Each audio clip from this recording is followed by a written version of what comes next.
ওকে, PPT দেখতে পাচ্ছেন তো? হ্যাঁ পিপিটি স্যার। দেখে যাচ্ছি, দেখা যাচ্ছে। ওকে, তো আজকে আমরা ইন্ডিয়ান জিওগ্রাফির একটা গুরুত্বপূর্ণ অংশ, ভারতের মৃত্তিকা এবং স্বাভাবিক উদ্ভিদ, এই অংশটা আমরা ডিটেলে আলোচনা করব। তো মৃত্তিকার ক্ষেত্রে আমরা জানি যে পৃথিবীর উপরের যে বহিস্থ আবরণ, যেখানে স্বাভাবিক উদ্ভিদ জন্মায়, সেই অংশটাকে আমরা মৃত্তিকা বলছি। এবং ভারতের যে মৃত্তিকা, ভারতের কত রকমের মৃত্তিকা আছে, কি কি টাইপের মৃত্তিকা আছে, তার নানা রকমের শ্রেণীবিভাগ হয়। এখন the Indian council of agricultural research, Indian council of agricultural research বা ICAR, এরা 1953 সাল নাগাদ, 1953 নাগাদ জলবায়ুর বৈশিষ্ট্য, উৎপত্তি, স্বাভাবিক উদ্ভিদ, এই সমস্ত বিষয়ের উপর ভিত্তি করে ভারতের মৃত্তিকাকে 8টা প্রধান এবং 26টা উপবিভাগে ভাগ করেছেন। 8টি প্রধান এবং 26টি উপবিভাগ। ঠিক আছে, এটা মনে রাখবেন, এটা কিন্তু ICAR এর নিজস্ব একটা শ্রেণী বিভাগ, এটা মোস্ট ইম্পর্ট্যান্ট। তো এই যে 8টা মূল শ্রেণী বিভাগ, এইটাই আমাদের মূল আলোচ্য বিষয়। 8টা মূল শ্রেণী বিভাগ কী কী? পলিমাটি, কৃষ্ণ মৃত্তিকা, ব্ল্যাক সয়েল, ল্যাটেরাইট মাটি, লোহিত মাটি, লবণাক্ত এবং ক্ষারকীয় মাটি, পার্বত্য মাটি, মরু অঞ্চলের মাটি এবং জলাভূমি অঞ্চলের মাটি। এই 8টা প্রধান ভাগ রয়েছে। এখন আমাদের যে মৃত্তিকা গবেষণা কেন্দ্র, সেটা কোথায় রয়েছে? দেরাদুনে অবস্থিত। হ্যাঁ, দেরাদুনে রয়েছে। আর মরুমৃত্তিকাটা যোধপুরে। একদম। আর আমাদের national bureau of soil survey and land use planning, এটা আরেকটা সংস্থা। মৃত্তিকার বিভিন্ন গবেষণা করা, সার্ভে করা, ল্যান্ড ইউজ প্ল্যানিং করা জন্য যে একটা দপ্তর, এটা ICAR এর অধীনে। যদিও এই দপ্তরটা কোথায় রয়েছে? এটা রয়েছে নাগপুর, মহারাষ্ট্রের নাগপুর। তো এইগুলো হচ্ছে আমাদের গুরুত্বপূর্ণ কিছু তথ্য মৃত্তিকা সম্পর্কে মনে রাখতে হবে।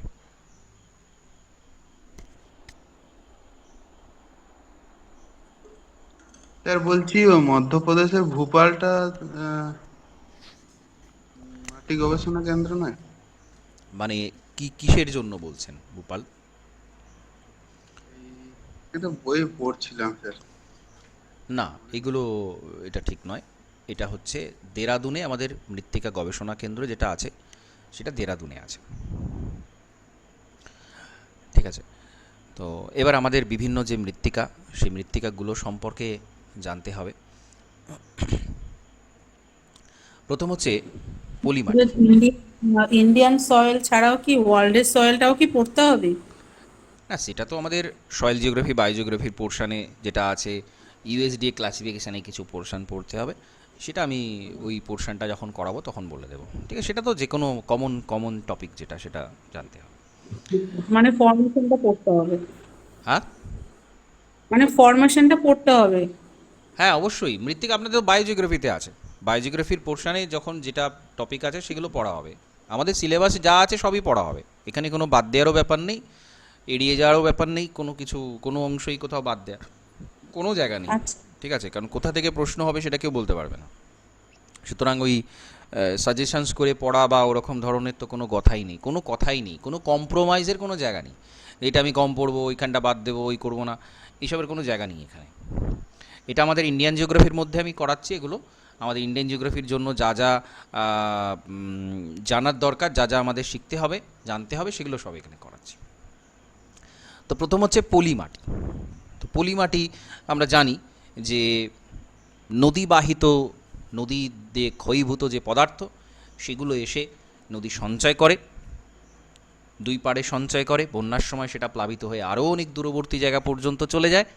তো সেইভাবে যে মাটিটা তৈরি হয়েছে সেটা হচ্ছে পলিমাটি বা অ্যালুভিয়াল সয়েল। এবং ভারতে প্রায় 15 লক্ষ বর্গ কিলোমিটার এলাকা জুড়ে, যেটা 45.5 বা 46% ভারতের এলাকা দখল করে রয়েছে। তাহলে ভারতের যে পুরো যত রকমের মাটি আছে তার মধ্যে সবথেকে বেশি আছে হচ্ছে পলিমাটি। ভারতে যত রকমের মৃত্তিকা আছে তার মধ্যে সবথেকে বেশি আছে পলিমাটি।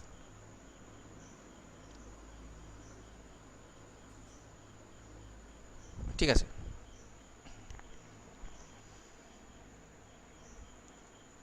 এবার এই সিন্ধু, গঙ্গা, ব্রহ্মপুত্র এই জায়গাটাতে রয়েছে। আমরা ভারতের যে ভূপ্রকৃতির শ্রেণী বিভাগ করেছিলাম সেগুলো আমরা এখানে করে এসেছি, এই পোর্শনগুলো। এবার এই মাটির যে বৈশিষ্ট্য সেটা কি? প্রথমত, এতে ফসফরাস এবং পটাশিয়ামের পরিমাণ যথেষ্ট বেশি থাকে। ফসফরাস এবং পটাশিয়ামের পরিমাণ যথেষ্ট বেশি থাকে। এই উপাদানগুলো মনে রাখবেন, এইগুলো কিন্তু মোস্ট ইম্পর্ট্যান্ট। কিন্তু নাইট্রোজেন এবং জৈব পদার্থের পরিমাণটা কম হয়। আমাদের যে গাঙ্গেয় সমভূমির মাটি সেটা যথেষ্ট উর্বর এই পলিমাটি হওয়ার কারণে, কিন্তু এখানে নাইট্রোজেন এবং বিভিন্ন রকমের জৈব পদার্থের একটা ঘাটতি আছে, কারণ এটা অনেক দূরবর্তী স্থান থেকে এই মাটিটা আসছে। তো সেখানে জৈব পদার্থ সঞ্চয়ের পরিমাণ তুলনামূলকভাবে অন্য মাটির চেয়ে অনেক কম। তো যাই হোক, সেটার জন্য আমাদের কৃষিকাজের ক্ষেত্রে এই ধরনের নাইট্রোজেন ঘটিত বিভিন্ন পদার্থ, জৈব পদার্থ, সেটা প্রয়োগ করলে মাটিটা আরও বেশি ভালো হয়। তো এই মাটির জলধারণ ক্ষমতা যথেষ্ট ভালো, যথেষ্ট উর্বর মাটি এটা, এবং গ্রথনটা খুব সূক্ষ্ম হয়, সুষম হয়, তার জন্য এই জলধারণ ক্ষমতাটা বেশি। এবং এই যে কালার হয় সেটা কখনো ধূসর হয়, কখনো হলুদ বা হালকা বাদামি রঙের এটা হতে পারে। এখানে ধান, গম, পাট, আখ, নানা রকম ফসল এখানে উৎপাদিত হয়। তাহলে এই হচ্ছে পলিমাটিতে উৎপন্ন ফসল, এর বৈশিষ্ট্য, শতাংশ এবং কতটা এলাকা জুড়ে আছে সেটা। এই তথ্যগুলো আমাদের এখান থেকে জানতে হবে। এবার এই যে টার্মগুলো, এগুলো অলরেডি আমরা জানি। খাদার, ভাঙ্গার, ভাবর, ধাঙ্কার। উচ্চগঙ্গা সমভূমি জলাভূমির যে মাটি তাকে বলা হয় ধাঙ্কার। ঊষর কাকে বলে? এগুলো আমরা আগে পড়েছি। ঊষর বা কলার বা রেহ কাকে বলে?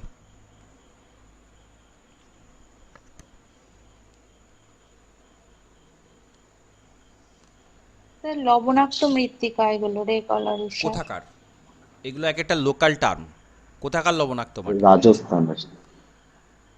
না, ঠিক রাজস্থান নয়। ওই যে উচ্চগঙ্গা সমভূমিতে, উচ্চগঙ্গা সমভূমি এবং উত্তর পশ্চিম ভারত।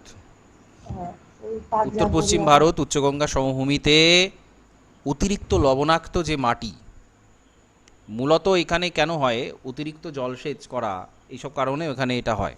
পাঞ্জাব, হরিয়ানা এইসব জায়গা, উচ্চগঙ্গার এলাকা কিছু, সেখানে মাটি প্রচুর লবণাক্ত হয়ে যায় যখন, সেই মাটিটাকে এই টার্মগুলো দিয়ে ডিনোট করা হয়, ঊষর, কলার বা রেহু।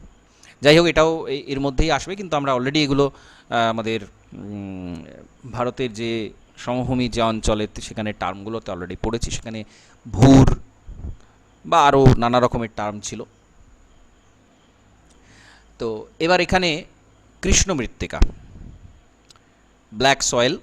ব্ল্যাক সয়েল আমরা জানি যে টোটাল এরিয়াটা হচ্ছে প্রায় 5.5 লক্ষ বর্গ কিলোমিটার, 5.5 লক্ষ, যেটা 15 লক্ষ ছিল পলি মৃত্তিকার ক্ষেত্রে, সেটা হয়ে যাচ্ছে 5.5 লক্ষ বর্গ কিলোমিটার।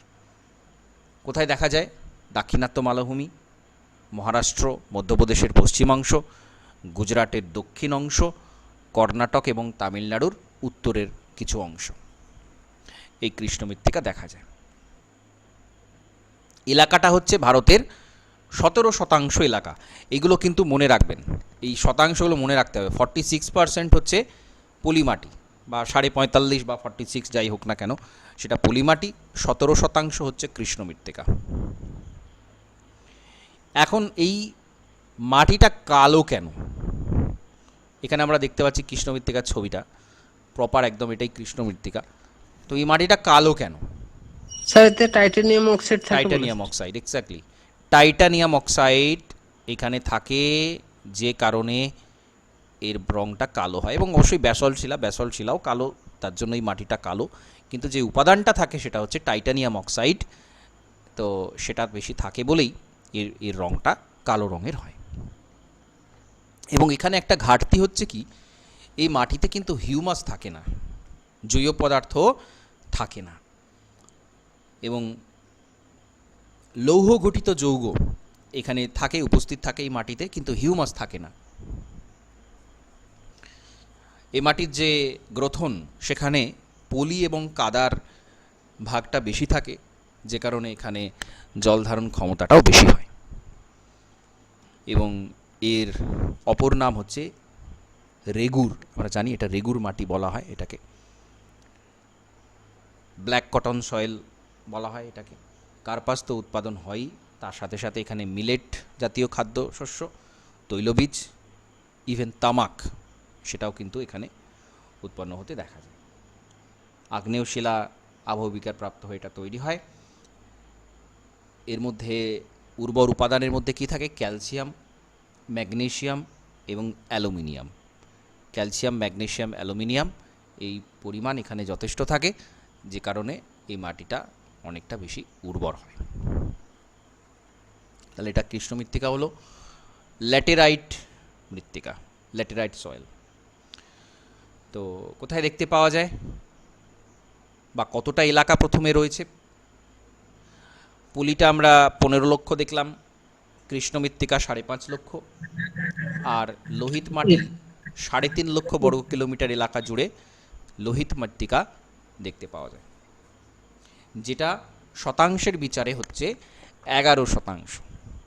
11% এলাকা, 11% এলাকা, যেটা যথেষ্ট ভালো এলাকা, অনেকটাই এলাকা জুড়ে এটা দেখতে পাওয়া যায়। ঠিক আছে,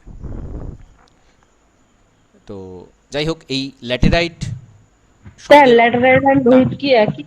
না না না, লোহিতটা আলাদা, লোহিতটা আলাদা, লোহিত মাটি আলাদা। ল্যাটেরাইট হচ্ছে লোহিতের থেকে আরেকটু নিম্নমানের। লোহিত মৃত্তিকাও খুব একটা উর্বর তো নয়, লোহিত মৃত্তিকাও খুব একটা উর্বর নয়, ল্যাটেরাইট মাটিও আরও বেশি অনুর্বর। ল্যাটেরাইট মাটিটা হচ্ছে কোথায় দেখতে পাওয়া যায়? আমাদের রাজমহল পাহাড়, পশ্চিমঘাট পার্বত্য অঞ্চল কিছু অংশ, মেঘালয় মালভূমি কিছু অংশ, পশ্চিমবঙ্গের পশ্চিমাংশ, যেখানে প্রচুর পরিমাণে বৃষ্টিপাত হয় এবং উষ্ণতাও যথেষ্ট ভালো, সেখানে ল্যাটেরাইট মাটিটা তৈরি হতে পারে। কারণ এটা কি হয়, প্রচণ্ড তাপে মাটির যে খনিজ পদার্থ সেগুলো ভেঙে যায় প্রথমত, এবং প্রচুর বৃষ্টিপাতে সেই সব খনিজ পদার্থগুলো ধুয়ে মাটির নিচে চলে যায়, ডিউরিক্রাশ তৈরি করে। ওপরে পড়ে থাকে লোহা আর অ্যালুমিনিয়াম অক্সাইড।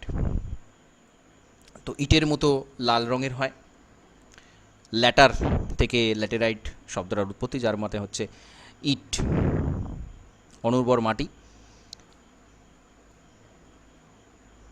তো এই জায়গাতে এবং এইখানে দেখতে পাওয়া যায় কিছু চা, কফি, রাবার, বাদাম এই ধরনের কৃষিকাজ এখানে দেখতে পাওয়া যায়। এবার হচ্ছে লোহিত মৃত্তিকা। লোহিত মৃত্তিকা কোথায় দেখা যায়? দক্ষিণ ভারতে। হ্যাঁ বলুন। কর্ণাটক আর মহারাষ্ট্রের দক্ষিণ পূর্বাংশে, আর পশ্চিমবঙ্গে বাঁকুড়া আর পূর্ব নাগাল্যান্ড, হ্যাঁ মিজোরাম, হ্যাঁ মণিপুর। হ্যাঁ, বাঁকুড়াতে দেখা যায়। নাগাল্যান্ড, মণিপুর, মিজোরাম, ত্রিপুরা, মেঘালয়, উত্তর পূর্ব ভারতে অনেকটা, এবং দক্ষিণ ভারতেরও বেশ কিছু এলাকা, সেখানে এই লোহিত মাটিটা দেখতে পাওয়া যায়। এর রং লাল কেন? কারণ লোহা মিশ্রিত থাকে। নাইট্রোজেন, ফসফরাস এবং চুন জাতীয় উপাদান এটা এখানে যথেষ্ট কম। বালির ভাগ অনেকটাই বেশি, জল ধারণ ক্ষমতা প্রায় নেই, খুবই কম জল ধারণ ক্ষমতা, কিন্তু এটা ক্ষারধর্মী। এটা ক্ষারধর্মী মাটি। এখানে জলসেচের মাধ্যমে কিছু পরিমাণ জোয়ার, বাজরা, রাগি, মিলেট, ভুট্টা এই ধরনের ফসল এখানে উৎপন্ন করা সম্ভব। তো এইগুলো এটা মনে রাখবেন, এটা খুব ইম্পর্ট্যান্ট। এছাড়া পার্বত্য মাটি, হিলি অ্যান্ড মাউন্টেনিয়াস সয়েল। পার্বত্য অঞ্চলের মাটি কেমন বা কোথায় দেখা যায়, কতটা এলাকা রয়েছে? মোটামুটি 8.5% কিছু বেশি পার্বত্য মাটি দেখতে পাওয়া যায়। হিমালয় পার্বত্য অঞ্চল, নীলগিরি, পশ্চিমঘাট পার্বত্য অঞ্চলে এই মাটিটা মূলত দেখা যায়। ধূসর বা কালো রঙের, আমরা এখানে ছবিতে যেমন দেখতে পাচ্ছি, ধূসর বা কালো রঙের পার্বত্য মাটি। এখানে জৈব পদার্থের পরিমাণ কিন্তু যথেষ্ট বেশি পরিমাণে থাকে। জৈব পদার্থ কেন বেশি থাকে? জৈব পদার্থ কারণ পার্বত্য অঞ্চলে সাধারণত গাছপালা থাকে, যথেষ্ট পরিমাণে বন জঙ্গল থাকে, তো সেইখান থেকে জৈব পদার্থটা এখানে সমৃদ্ধ হয়। এই মাটিটা কিন্তু অম্লধর্মী হয়। নুড়ি কাঁকর মিশ্রিত মাটি দেখতে পাওয়া যায়, এবং এটা মূলত পটসল মাটি। পটসল মাটি কালো রঙের অম্লধর্মী একটা মাটি, সেটা এখানে দেখতে পাওয়া যায়। এখানে ওই চা, কফি, মশলা ইত্যাদি এরকম ধরনের ফসলগুলো উৎপন্ন হয়। তো এটা একটা টাইপ। মরু অঞ্চলের মাটি। তো মরু অঞ্চলের মাটি আমরা জানি যে রাজস্থানের থর মরুভূমি, পাঞ্জাব, হরিয়ানা, গুজরাটের অংশ, পশ্চিম ভারতের মূলত এই মাটিটা দেখা যায়। মোটামুটি 4% কিছু বেশি এলাকা জুড়ে রয়েছে। এতে বালির পরিমাণ প্রচুর থাকে, বাদামি থেকে হলুদ রঙের হয়ে থাকে। এটা অত্যন্ত স্বল্প বৃষ্টিপাত হয় এখানে। মাটিতে প্রচুর পরিমাণে লবণ বেড়ে যায়, ফসফরাসের উপস্থিতি দেখতে পাওয়া যায় মাটির ওপরে। জল ধারণ ক্ষমতাটাও কম। এখানে মূলত মিলেট জাতীয় যে খাদ্যশস্য সেগুলো উৎপন্ন করা হয়। এলাকাটা কোথায় কোথায় আছে সেটা এখানে ইম্পর্টেন্ট। লবণাক্ত এবং ক্ষারীয় মাটি, saline alkaline soil. Bihar, Rajasthan, Uttar Pradesh, Haryana, পাঞ্জাবের শুকনো অঞ্চলে দেখতে পাওয়া যায়, যেটাকে আমরা একটু আগে রেহ, কলার বা ঊষর বলছিলাম, সেই কিন্তু মাটি হচ্ছে এইটা। কৃষিকাজের এটা অনুপযোগী।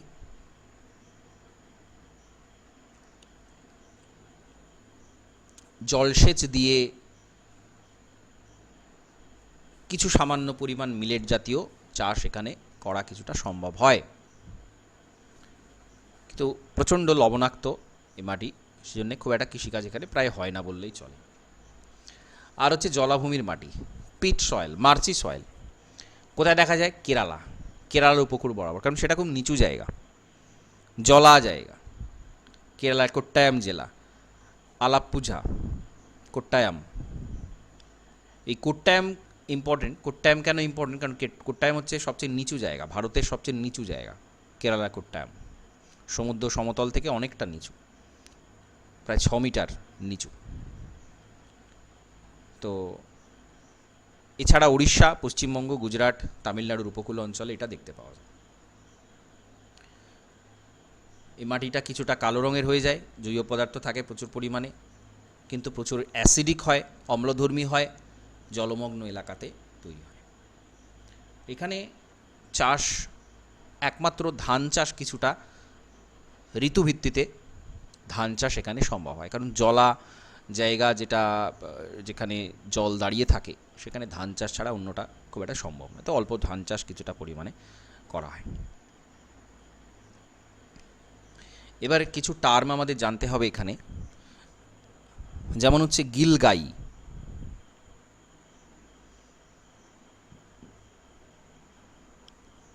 গিলগাই গিলগাই কি জিনিস? কৃষ্ণ মৃত্তিকাতে, হ্যাঁ বলুন, জানা আছে এটা, বলুন। পৃষ্ঠস্তরের ভূমিভাগ বন্ধুর প্রকৃতি হলে, হ্যাঁ, কৃষ্ণ মৃত্তিকা পৃষ্ঠভাগ যখন বন্ধুর প্রকৃতির হয় তাকে বলা হয় গিলগাই। ঠিক আছে, এটা কৃষ্ণ মৃত্তিকার সাথে সংযুক্ত টার্ম। কৃষ্ণ মৃত্তিকা বন্ধুর প্রকৃতির হলে তাকে বলা হচ্ছে গিলগাই। ডিউরিক্রাস্ট,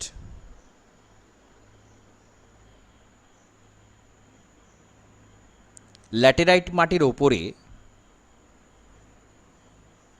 যে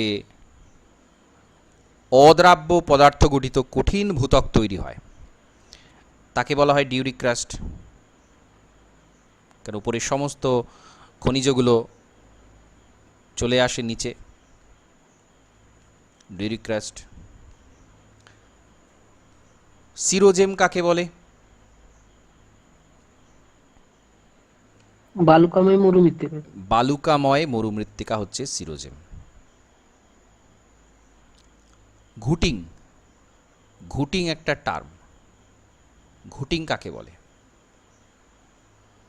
উত্তর পশ্চিম ভারতের প্রাপ্ত চুন মিশ্রিত প্রাচীন পলিমাটি। হ্যাঁ, এটা উত্তর পশ্চিম ভারতের একটা মাটি। উত্তর পশ্চিম ভারতে চুন মিশ্রিত যে প্রাচীন পলি মাটি। ঠিক আছে, নর্থ ওয়েস্টার্ন ইন্ডিয়াতে পলি মাটি কিন্তু চুন থাকে সেই মাটিতে, তাকে বলা হয় ঘুটিং। কঙ্কর কাকে বলে? ভাঙর অঞ্চলে তার দানাযুক্ত মাটিকে। কঙ্কর হচ্ছে, হ্যাঁ, দানাযুক্ত মাটি। ভাঙ্গর অঞ্চলে যে দানাযুক্ত মাটি তাকে বলে কঙ্কর। বেট কাকে বলে? বেট,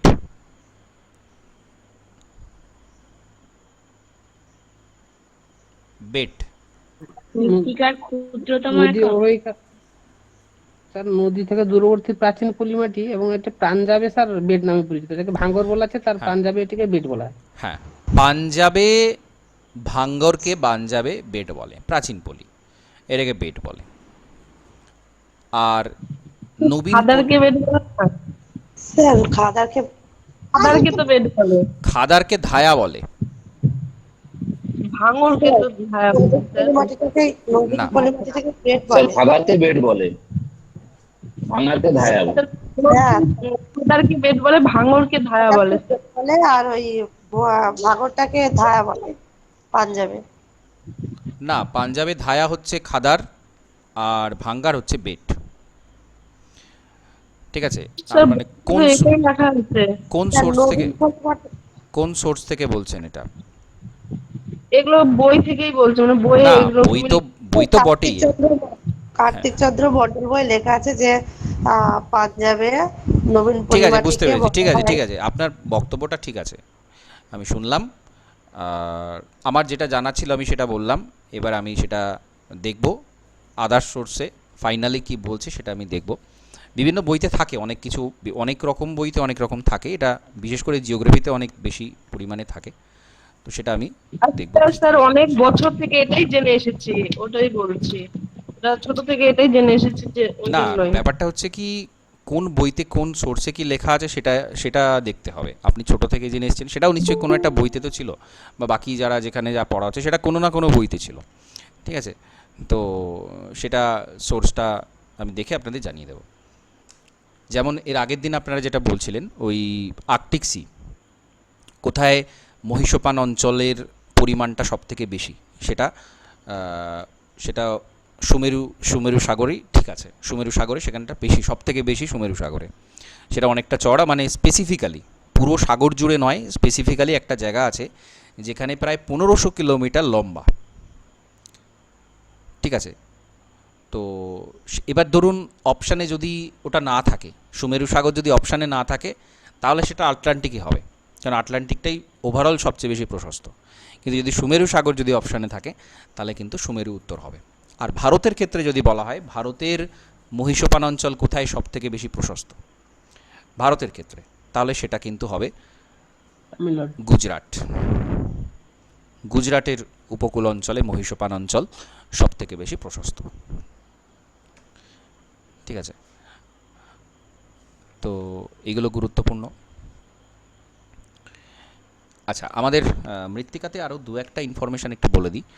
সেটা হচ্ছে আইসিএআর, যেটা আইসিএআর এর যে হেডকোয়ার্টার, সেটা কোথায় রয়েছে? সেটা রয়েছে Haryana Karnal, central soil salinity research institute. আচ্ছা, নতুন দিল্লিতে যেটা রয়েছে সেটা হচ্ছে central soil and material research station. এগুলো দেখুন, আপনারা যেটা বলছিলেন অনেকটা ভোপালে কি আছে, দিল্লিতে কি আছে, দেরাদুনে কি আছে, প্রপার মানে একদম ইনস্টিটিউট ধরে আমরা যদি বলতে থাকি, তাহলে সেটা হচ্ছে কি আইসিএআর, যেটা Indian institute of soil and water conservation, Indian institute of soil and water conservation. এটা কোথায় রয়েছে? এটা রয়েছে দেরাদুন। এটা রয়েছে দেরাদুন।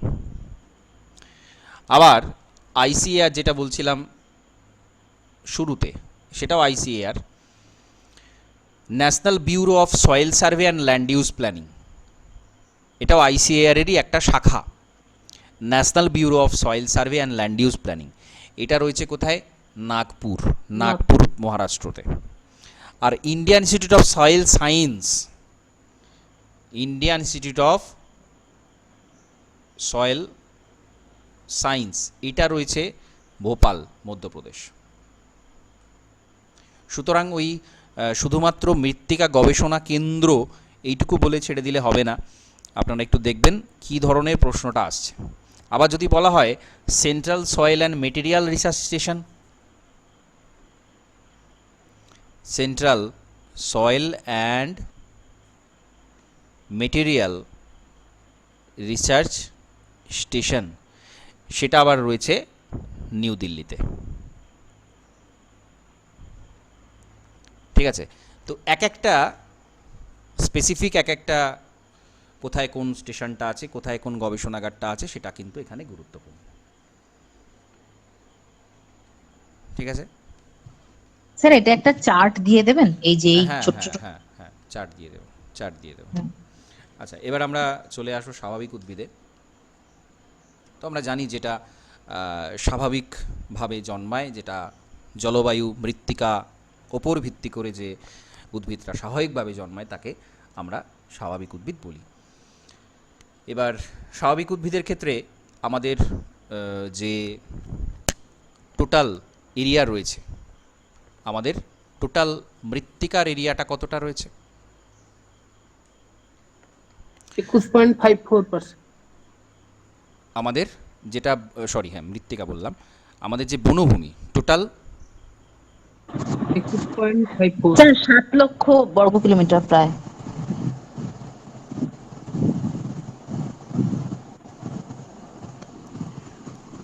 আচ্ছা, এগুলো আপনারা কোন সালের কোন ডেটাটা বলছেন, কোন সালেরটা বলছেন? স্যার এটা 7,82,273 বর্গ কিমি, মোট 21.54%। দেখুন, এখানে দু তিনটে বিষয় রয়েছে। একটা হচ্ছে ফরেস্ট কভার, একটা হচ্ছে ট্রি কভার। একটা হচ্ছে ফরেস্ট কভার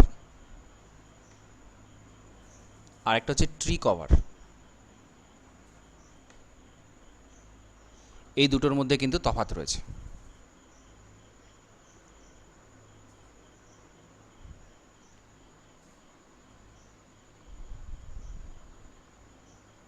যদি আমরা দুটো একসাথে ধরি আর যদি দুটো আলাদা করি তাহলে কিন্তু পার্সেন্টেজটা আলাদা হবে। আমাদের যে ফরেস্ট সার্ভে অফ ইন্ডিয়া আছে, সার্ভেটা কিন্তু 2 বছর অন্তর অন্তর হয়। তো কোন বছরের তথ্যটা বলছেন সেটা ইম্পর্ট্যান্ট। স্যার আমি তো অনেক আগেরই বলছি মোটামুটি। কত সালে সেটা বলতে হবে। এটা অনেক আগেরই, আমার কাছে যে আগের বইটা ছিল সেখান থেকে 2021-এর তথ্যটা বলছেন, বেশিরভাগই 2021-এর, যেটা সরি 2021 বা 2019, 2 বছর 19 সালের। 2 বছর অন্তর অন্তর সার্ভেটা হয়। 2019-এ হয়েছে, 2021-এ হয়েছে, 2023-এ লাস্ট হয়েছে, আবার এখন চলছে। তো ফরেস্ট সার্ভের যে রিপোর্ট, ট্রি কভার আর ফরেস্ট কভার কাকে বলে, কখন আমরা ফরেস্ট বলবো, কাকে আমরা ফরেস্ট বলবো বলুন তো? কোন জায়গাটাকে আমরা ফরেস্ট বলবো, কখন আমরা ফরেস্ট বলবো? কোনো একটা জায়গাকে, আপনার বাড়ির খানিকটা দূরে বেশ কিছু জঙ্গল হয়ে আছে, তাহলে সেটাকে কি আমরা ফরেস্ট বলবো? কাকে বলবো ফরেস্ট?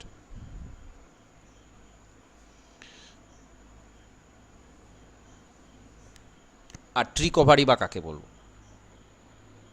স্যার ফরেস্ট কভার তো মানে যেখানে সেটাই তো ফরেস্ট কভার। শোনা গেল না। স্যার যেখানে আপনার ওই ক্যানোপি ডেনসিটি থাকবে সেটাই তো ফরেস্ট কভার। কতটা থাকবে ক্যানোপি ডেনসিটি? স্যার ওটা তো মনে নেই, মানে কতটা এরিয়াটা মনে নেই। স্যার 19.45%, না স্যার 33% থাকা উচিত স্যার। আমি ওগুলোতে যাচ্ছি না, পার্সেন্ট কত থাকা উচিত বা কি, আগে তো আমাকে বুঝতে হবে ফরেস্ট কাকে বলে। তো ফরেস্ট কাকে বলবো?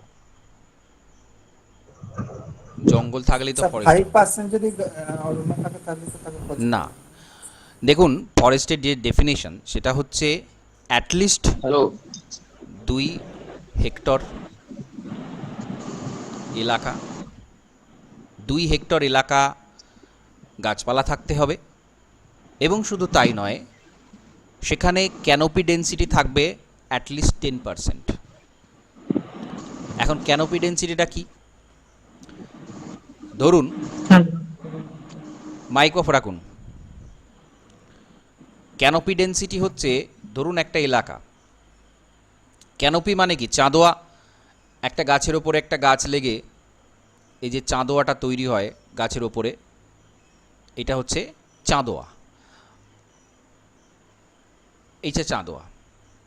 তো এই ডেনসিটিটা অ্যাটলিস্ট 10% হবে। এই এলাকার মধ্যে ক্যানোপি ডেনসিটি অ্যাটলিস্ট 10% হতে হবে। 10% এলাকা একদম পুরোপুরি ছাওয়া, ওপরে ঘন, ওপরটা থেকে দেখা যাবে না নিচে, সেই রকম এলাকা অ্যাটলিস্ট 10% হতে হবে এই 2 হেক্টরের মধ্যে। মানে এরকম হতে পারে 2 হেক্টরের মধ্যে অনেক দূরে দূরে গাছ কিছু লাগানো আছে বা হয়েছে, অনেক দূরে দূরে হয়েছে, সেটাকে আমরা ফরেস্ট বলবো না। এলাকাটা অবশ্যই 2 হেক্টর হতে হবে, পুরো 2 হেক্টর এলাকাতে গাছপালা থাকতে হবে, আর কিচ্ছু নয়, এবং সেটা স্বাভাবিক উদ্ভিদ, এবং তার 10% এলাকা অন্তত ক্যানোপি ডেনসিটি। ক্যানোপি ডেনসিটি মানে এইটুকু জায়গাতে থাকবে সেরকম নয়, এখানে খানিকটা হয়তো 1% আছে, এখানে হয়তো 1% এরকম আছে, যেগুলো ওপর থেকে দেখা যাচ্ছে না, ক্যানোপি ডেনসিটি এত বেশি। তো টোটাল এটা অ্যাটলিস্ট 10% হতে হবে, আর এলাকাটা 2 হেক্টর হতে হবে। এটা হচ্ছে ডেফিনেশন, ফরেস্টের ডেফিনেশন। আর ট্রি কভার তো বুঝতেই পারছেন, গাছ থাকলেই সেটা ট্রি কভার। আর বর্তমান সময়ে আমরা স্যাটেলাইট দিয়ে এই সার্ভেটা খুব সহজে করতে পারি। স্যাটেলাইট দিয়ে ওপর থেকে দেখে এটা খুব পরিষ্কার বোঝা যায় যে কোনটা বনভূমি অঞ্চল, কোনটা আমাদের ফরেস্ট কভার, ট্রি কভার। এবার ধরুন ফরেস্ট কভার হচ্ছে এইটা, আর যেখানে গাছ আছে, কিছুটা এলাকা জুড়ে গাছপালা রয়েছে, এরকম অনেক জায়গা আছে, শহরাঞ্চলে এরকম থাকে, কিছুটা এলাকাতে বেশ অনেক গাছ আছে, সেগুলোকে আমরা ফরেস্ট বলছি না, সেগুলোকে আমরা ট্রি কভার বলছি। তো এরকম ফরেস্ট আর ট্রি কভার মিলিয়ে লাস্ট যেটা 2023 সালে সার্ভে হয়েছিল, যেটা ফরেস্ট সার্ভে অফ ইন্ডিয়া যেটা করেছিল, সেটা হচ্ছে, যদি আমরা ফরেস্ট আর ট্রি কভার মিলিয়ে দুটো যদি করি, তাহলে সেটা হয়ে গেছে 25.17%।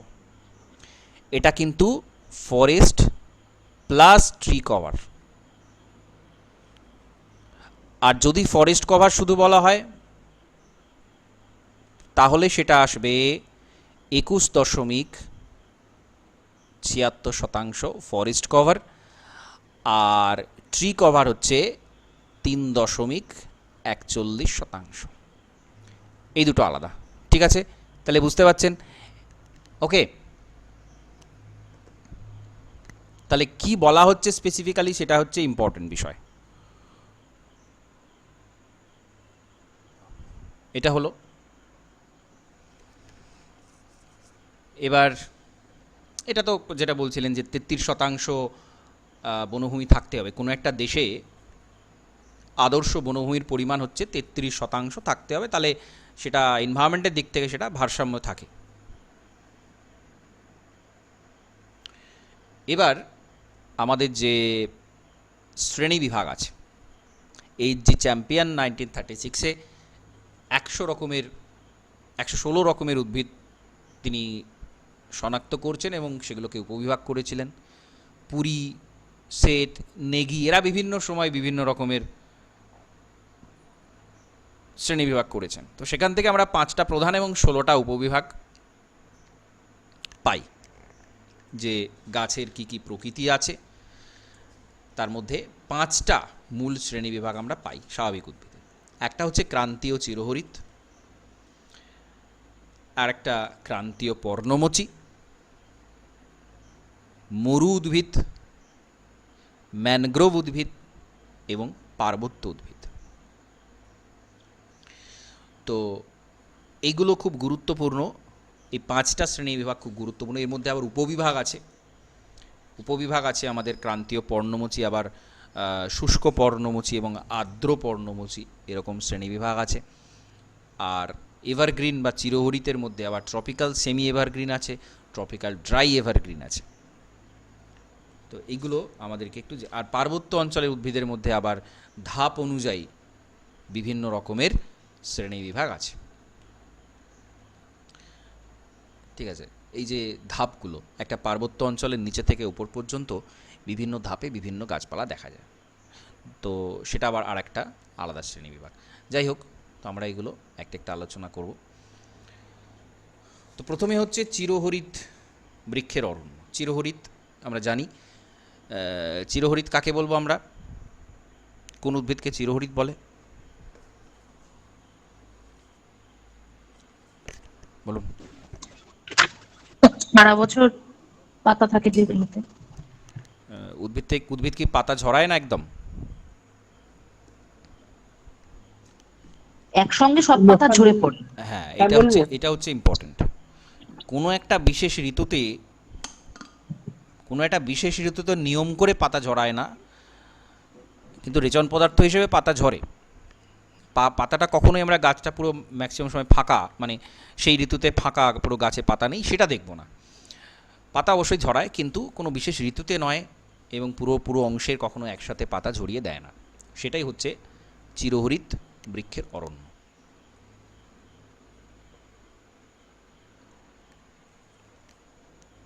তো এখানে আমরা ট্রপিক্যাল এভারগ্রিনের অবস্থানটা দেখতে পাচ্ছি। যদিও এই ম্যাপে পশ্চিমবঙ্গের অনেকটা করে দেওয়া আছে, সেটা ভুল। মূলত এই পশ্চিমঘাট পার্বত্য অঞ্চল আছে, পশ্চিমঘাট পর্বতের পশ্চিম ঢাল, আসাম, নাগাল্যান্ড, অরুণাচল প্রদেশ, মণিপুর, মিজোরাম, ত্রিপুরা। অর্থাৎ আমাদের এখানে পশ্চিমবঙ্গটা বাদ যাবে, বাকি যে অংশটা রয়েছে সেটা ঠিক আছে। এই অংশটা এবং এই অংশটা পশ্চিমঘাট পার্বত্য অঞ্চল। এই দুটো জায়গা হচ্ছে ক্রান্তীয় চিরহরিৎ বৃক্ষের অরণ্যের জায়গা। এখানে বৃষ্টিপাতের পরিমাণ, বার্ষিক বৃষ্টিপাতের পরিমাণ, গড় বৃষ্টিপাতের পরিমাণ 250 সেন্টিমিটারে বেশি হয়, বা আমরা বলতে পারি 200 থেকে 300 সেন্টিমিটার বা তার বেশি, মোটামুটি 250 সেন্টিমিটারে বেশি। তাপমাত্রা 25 থেকে 27 ডিগ্রি সেলসিয়াস থাকে, এবং আর্দ্রতা কিন্তু সবসময় 77% বেশি থাকে আর্দ্রতা। তো চিরহরিৎ অরণ্যের আমরা বাদবাকি বৈশিষ্ট্য জানি। এখানকার যে গাছগুলো হয় চিরহরিৎ অরণ্যের, যে গাছ, শিশু গর্জন, রোজউড, মেহগিনি, রবার, বাঁশ, আয়রনউড, এই ধরনের গাছ।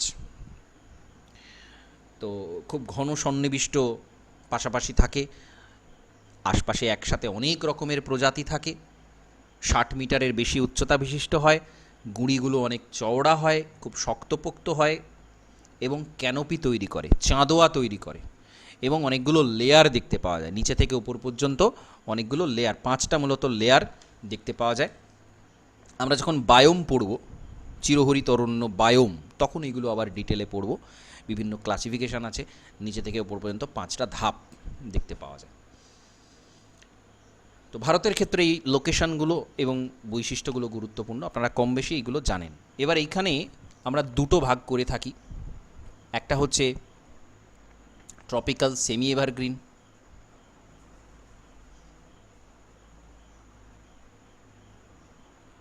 যেখানে বার্ষিক বৃষ্টিপাত তার 200 থেকে 250 সেন্টিমিটারের বেশি হয়, ট্রপিক্যাল সেমি এভারগ্রিন। আর হচ্ছে tropical dry evergreen, dry evergreen, tropical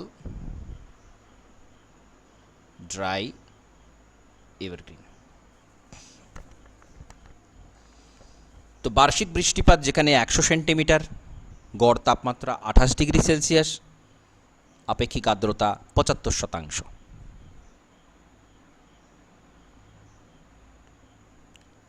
এটা হচ্ছে ট্রপিক্যাল ড্রাই এভারগ্রিন। এখানে বৃষ্টি কিন্তু অনেকটা কম হয়। কোথায় হয় এটা প্রপার জায়গাগুলো জানতে হবে, যে শুষ্ক কোথায়, শুকনো কোথায়, সেটা হচ্ছে তামিলনাড়ুর উপকূলে। তামিলনাড়ুর উপকূলের এই যে অংশটা এখানে দেখানো আছে, এই জায়গাটা, এখানে কিছুটা অংশ এরকম শুকনো জায়গাতে আছে। গাছের উচ্চতাটা কিছুটা কম হয়, কিন্তু চাঁদোয়া যথেষ্ট দেখতে পাওয়া যায়। শীতকালে বৃষ্টিপাত যেহেতু হয়, প্রত্যাবর্তনকারী মৌসুমি বায়ু শীতকালে বৃষ্টিপাত ঘটায় এখানে, তো সেইটার জন্যই কিন্তু এই গাছটা এখানে তৈরি হয়েছে। নিম, কোকো, রিঠা এরকম ধরনের গাছ এখানে দেখা যায়।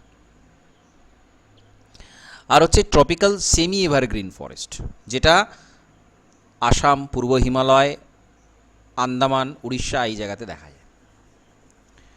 তো পুরোপুরি আর্দ্র চিরহরিত নয়, তার থেকে একটু কম বৃষ্টিপাত, বুঝতেই পারছেন 250 সেন্টিমিটারের মধ্যে থাকে বৃষ্টিটা। তো এখানে কিছু কাষ্ঠল উদ্ভিদ, লতা, গুল্ম এরকম দেখা যায়। ঠিক আছে, তো এই দুটো টাইপ একটু মনে রাখবেন, এটা ভারতের জন্য। ভারতের ক্ষেত্রে এরকম দুটো জায়গাতে একটু কম বৃষ্টিপাতযুক্ত অঞ্চলে দুটো ভেরিয়েশন দেখা যায়। এবার হচ্ছে পর্ণমোচী। পর্ণমোচীর দুটো ডিভিশন, আর্দ্র পর্ণমোচী আর শুষ্ক পর্ণমোচী, moist deciduous, dry deciduous. Moist যেটা, সেটা 100 থেকে 200 সেন্টিমিটার বা 150-200 সেন্টিমিটারের মধ্যে বৃষ্টিপাতটা থাকে। গড় উষ্ণতা 27 ডিগ্রি সেলসিয়াস, আপেক্ষিক আর্দ্রতা চলে যায় মোটামুটি 60 থেকে 75% ভেতরে থাকে। তো এই আর্দ্র পর্ণমোচী, ভারতে যত অরণ্য আছে তার মধ্যে আর্দ্র পর্ণমোচী অরণ্যের পরিমাণটা সব থেকে বেশি, প্রায় 37% আর্দ্র পর্ণমোচী, যেটাতে, যে পর্ণমোচীতে বৃষ্টিপাতটা বেশি হয়, আর্দ্র সেই জন্য বলা হচ্ছে। পশ্চিমঘাট পর্বতের পূর্বঢাল, শিবালিক পর্বতের পাদদেশ, অর্থাৎ আমাদের যেটা ভাবর, তরাই এই যে অঞ্চল, সেখানে এই ধরনের গাছপালা।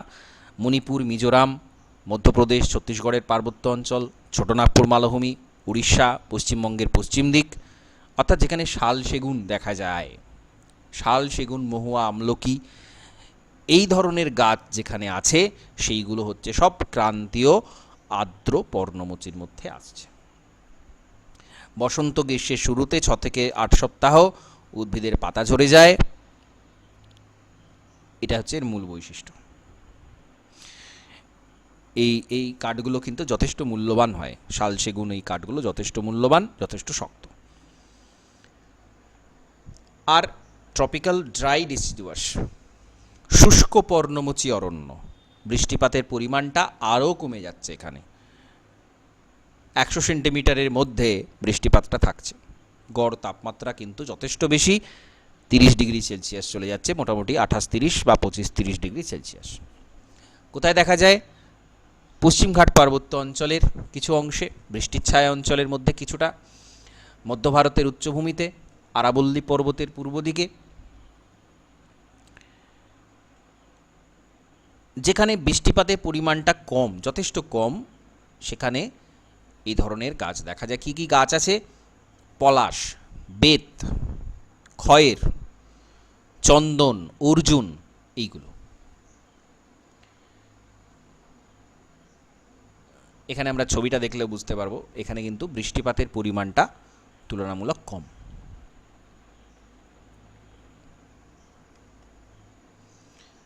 মরু উদ্ভিদ, ডেজার্ট অরণ্য, ডেজার্ট ভেজিটেশন বা কাঁটা ঝোপ জাতীয় গুল্ম জাতীয় উদ্ভিদ অরণ্য। রাজস্থানের মরু অঞ্চল, গুজরাট এর শুকনো অঞ্চল, পাঞ্জাবের কিছু অংশ এটা দেখা যায়। এখানে বৃষ্টিপাতটা কিন্তু 25 সেন্টিমিটারেরও কম বৃষ্টিপাত হয়। 50-এর কম তো বটেই, কখনো 25 সেন্টিমিটারের থেকেও কমে যায়। তাপমাত্রা থাকে 35 থেকে 45 ডিগ্রি সেলসিয়াস। আর্দ্রতা খুবই কম। ফণিমনসা, বাবলা, খেজুর, ক্যাকটাস, কাঁটাঝোপ জাতীয়, এগুলো জানেন আপনারা, জেরোফাইট বলে উদ্ভিদকে, শুকনো শুষ্ক অঞ্চলে এগুলো জন্মায়, জেরোফাইট। আর হচ্ছে পার্বত্য বনভূমি। পার্বত্য অঞ্চলে দুটো টাইপ হয়, দক্ষিণ এবং মধ্য ভারতের পার্বত্য বনভূমি। দক্ষিণ ভারতে পশ্চিমঘাট পর্বত, নীলগিরি, পালানি পাহাড়, বিন্ধ্য, সাতপুরা, যতগুলো পার্বত্য অঞ্চল আছে, সেটা খুব বেশি উচ্চতা তার নয়, 1500 মিটারের মধ্যে। সেখানে কিছু চিরহরিৎ বনভূমি, আর 1500 মিটারের থেকে আরেকটু বেশি উচ্চতায় নাতিশীতোষ্ণ বনভূমি দেখতে পাওয়া যায়। আর এই যে শোলা বনভূমি, শোলা ফরেস্ট, শোলা বাস্তুতন্ত্র, এটা কোথায় দেখা যায় বলুন তো স্পেসিফিক্যালি? ওটা কি মধ্যপ্রদেশে দেখা যায়? সব একসাথে বলছেন, বোঝা যাচ্ছে না। নীলগিরি পার্বত্য অঞ্চলে, নীলগিরি পার্বত্য অঞ্চলে, নীলগিরি পার্বত্য অঞ্চলে দেখতে পাওয়া যায়। শোলা ফরেস্ট হচ্ছে নাতিশীতোষ্ণ বনভূমির একটা অরণ্য। এখানে আমরা ছবিটা দেখতে পাচ্ছি। তো এটা হচ্ছে একটা পার্বত্য অরণ্য অঞ্চল, শোলা ফরেস্ট। আর হচ্ছে এই বাদবাকি যে পর্বতগুলো উচ্চতা খুব বেশি নয়, সেটা একটা হলো। আর একটা হচ্ছে হিমালয় পার্বত্য অঞ্চল। এবার হিমালয় পার্বত্য অঞ্চলে বিভিন্ন উচ্চতায় বিভিন্ন রকমের উদ্ভিদ দেখতে পাওয়া যায়, নানা রকম ভেরিয়েশন। 1000 মিটারের মধ্যে সেটা হচ্ছে তরাই অঞ্চলের যে চিরহরিৎ অরণ্য, 1000 মিটারের মধ্যে যেটা থাকে, 0 থেকে 1000 মিটার, তরাই অঞ্চলে।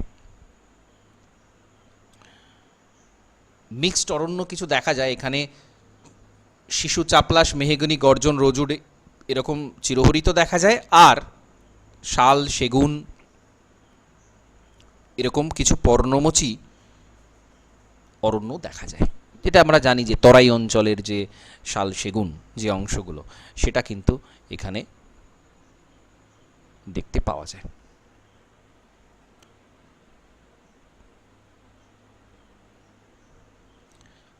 হাজার থেকে মোটামুটি 2500 মিটার উচ্চতার মধ্যে আমরা আর্দ্র নাতিশীতোষ্ণ পর্ণমোচী অরণ্য দেখতে পাবো। আর্দ্র, তার সাথে নাতিশীতোষ্ণ, তার সাথে পর্ণমোচী। গাছগুলো কি কি? পপলার, ওক, ম্যাপল, ওয়ালনাট, এগুলো। আর 3500 মিটার, 2500 থেকে 3500-এর মধ্যে আমরা সরলবর্গীয় অরণ্যটা পাবো, অর্থাৎ এই পাইন, ফার, স্প্রুস, দেবদারু, সরলবর্গীয় অরণ্য। নাতিশীতোষ্ণ বনভূমির যে মূল গাছগুলো, সেইগুলো আমরা এই উচ্চতায় পাব। আর এর থেকে আরও বেশি উচ্চতাতে, যেটা জুনিপার, রোডোডেনড্রন, ছোট ছোট একেবারে গুল্ম জাতীয় অথবা আরও ছোট উদ্ভিদ যেগুলো দেখা যায়, সেগুলোকে বলা হয় আলপীয় তৃণভূমি। আলপীয় তৃণভূমি, যেখানে অক্সিজেনের পরিমাণ খুবই কমে যাচ্ছে, সেই অতিরিক্ত অতি উচ্চতাতে সামান্য কিছু গাছপালা যেখানে আছে, সেটা জুনিপার, রোডোডেনড্রন, নাক্স ভূমিকা, এই ধরনের ফার, স্প্রুসটাও এখানে কখনো কখনো দেখা যায়, কিন্তু মূলত এই গাছপালাগুলোই এই জায়গাতে দেখতে পাওয়া যায়। তাহলে এক একটা উচ্চতা এক এক রকমের গাছ, এবং এটা কিন্তু খুব গুরুত্বপূর্ণ, কোন উচ্চতায় কী ধরনের গাছ দেখতে পাওয়া যায় সেটা আমাদের এখানে একটু জেনে রাখতে হবে।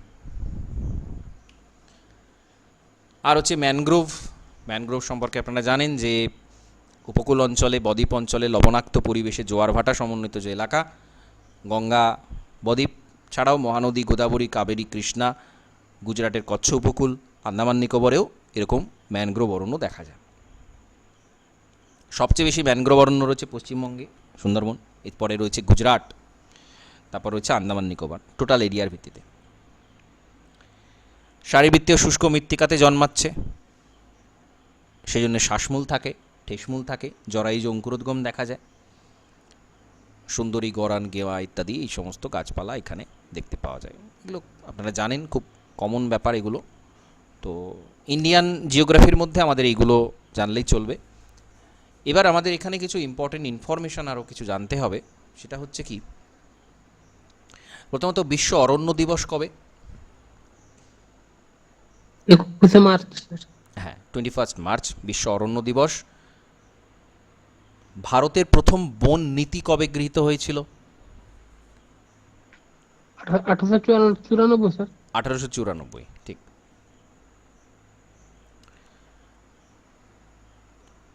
তো এই ইনফরমেশানগুলো একটু মনে রাখবেন।